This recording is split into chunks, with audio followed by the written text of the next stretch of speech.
Hillsborough, Manatee, Pasco, Pinellas, and Pope, and the following marine locations: Tampa Bay waters, and coastal waters from Englewood to Tarpon Springs out 20 nautical miles.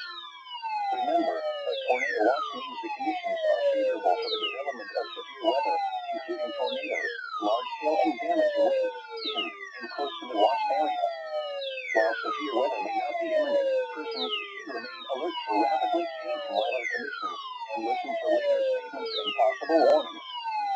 Stay tuned to NOAA Weather Radio, commercial radio and television outlets, or internet sources for the latest severe weather information.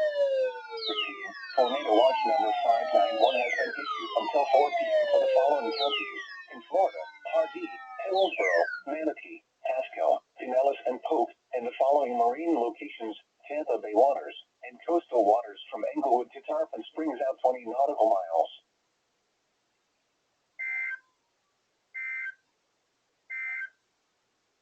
This hazardous weather outlook is for Southwest Florida.